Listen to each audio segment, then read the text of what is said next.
Hi friends, the extraordinary journey of the Fakir.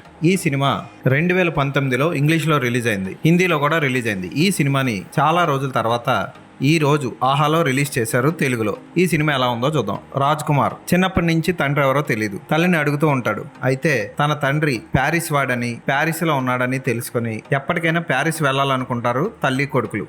అయితే అనుకోని పరిస్థితుల్లో తల్లి చనిపోతుంది. తండ్రిని కలుసుకోవడానికి రాజ్ కుమార్ బయలుదేరతాడు. బయలుదేరిన ప్రయాణంలో అతనికి మేరీ అనే అమ్మాయి పరిచయం అవుతుంది. మేరీకి రాజ్ కుమార్కి ప్రేమ మొదలవుతుంది. అయితే వాళ్ళిద్దరూ కలుసుకునే లోపు వాళ్ళిద్దరూ కలుసుకోకుండా ఒక అవాంతరం వస్తుంది. రాజ్ కుమార్ని రెఫ్యూజీగా అరెస్ట్ చేసి ఇంగ్లాండ్ తీసుకుపోతారు. ఆ తర్వాత ఏమైంది, రాజ్ కుమార్ మేరీ ప్రేమ ఫలించిందా లేదా అన్నది సినిమా చూసి తెలుసుకోవాలి.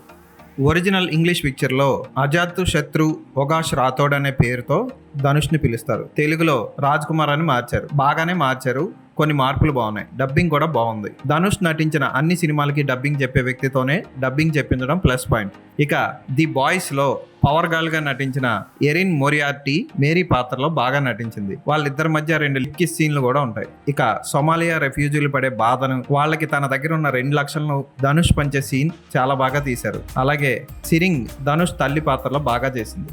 ఐకియా లాంటి షోరూంలో ధనుష్ దాక్కోవడం, ఇంగ్లాండ్ వెళ్ళిపోవడం, ఇటువంటివన్నీ బాగుంటాయి. సరదాగా అనిపిస్తుంది సినిమా. ఈ సినిమా కథని జైల్లో 4 ఏళ్ళు శిక్ష అనిపించబోతున్న పిల్లలకి ఒక బాధాకరమైన కథ అని చెప్పి స్టార్ట్ చేసి చివరికి మంచి విషయంతో ముగిస్తాడు ధనుష్కి ఇలాంటి పాత్రలు కొట్టిన పిండి. ఆయన ఎప్పట్లాగే చాలా బాగా చేశాడు. మంచి ఫీల్ గుడ్ ఉన్న సినిమా. అసభ్యకర సన్నివేశాలు లేవు, చక్కగా సాగుతుంది. మధ్యలో ఒక హీరోయిన్, ఆ హీరోయిన్కి ధనుష్ హెల్ప్ చేయడం వంటివి ఆకట్టుకుంటాయి. ఫోటోగ్రఫీ బాగుంటుంది. అద్భుతమైన లొకేషన్స్లో తీశారు. పారాషూట్లో ఎగిరెళ్ళే సన్నివేశం బాగుంటుంది. పాటలు అంతగా లేవు, ఉన్న ఒక పాట అంత గొప్పగా ఉండదు. 2019లో వచ్చిన ఈ సినిమా ఇన్ని రోజులకి తెలుగులో రావడం మంచి విషయమే. తెలుగు డబ్బింగ్ బాగుంది. చక్కగా ఒకసారి తెలుగులో చూసేయండి. ఈ సినిమాకి నేను ఇచ్చే రేటింగ్ 3/5.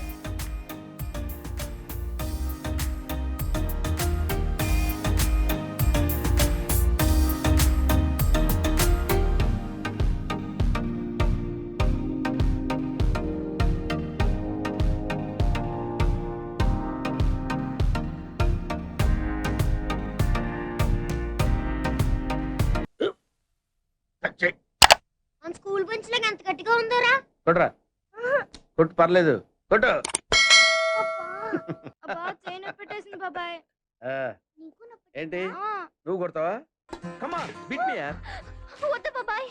వాణ్ణి నేను కొట్టడం లేదమ్మా, వాణ్ణే నన్ను కొట్టమంటున్నాను. ఆ, నువ్వేం కంగారు పడక్కర్లేదు. అడుగుతావేంటి?